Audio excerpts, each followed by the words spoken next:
Hi, it's Saturday, July 20th. My name is Christian, and it's been a long time since I've sat in front of a camera like this. Today, I went down a rabbit hole that I only go down about once every couple of years, where I watch old YouTube videos I made when I was 12. There's about 70 of them, and they include vlogs like this one, sketches that I made with my friends, and there's even some parody music videos. But what struck me about watching them this time was that I felt very separate from the kid who had been making them 10 years ago. I thought I was watching 12-year-old Christian instead of 12-year-old me. And I think it might be because I'm 22 now, so it's been about a decade since I've made these videos.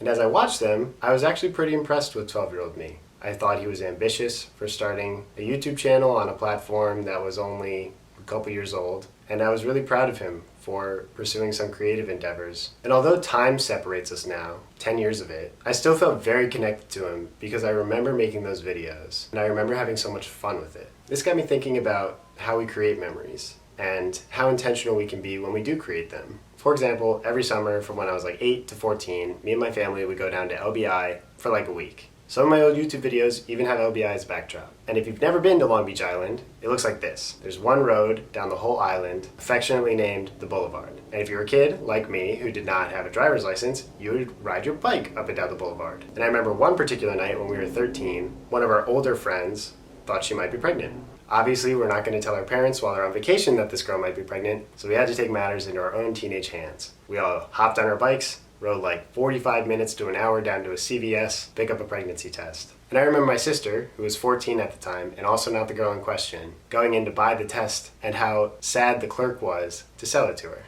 Luckily, the girl ended up not being pregnant, but even that ominous undertone of the night didn't take away from the fact that we were teenagers going on a very dramatic adventure.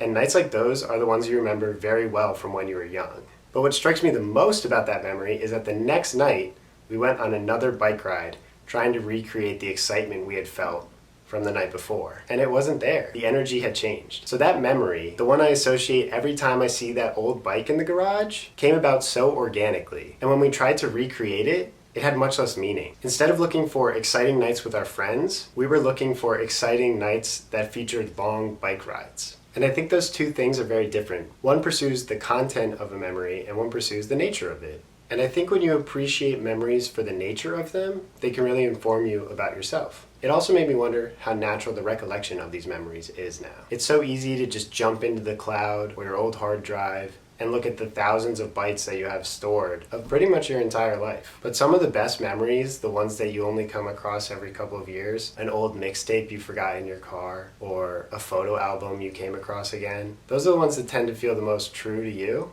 And because I don't have any of my old YouTube videos backed up, they're preserved on this account that I only log into every once in a while. So I think the videos that 12-year-old me made can inform 22-year-old me about what I appreciate still. Whether it's dumb jokes or conversations about books or just fooling around with my friends. Those are still the things that I like to do. As I remembered how happy it made 12-year-old me to make those videos, I thought about how happy it might make 22-year-old me to make them again.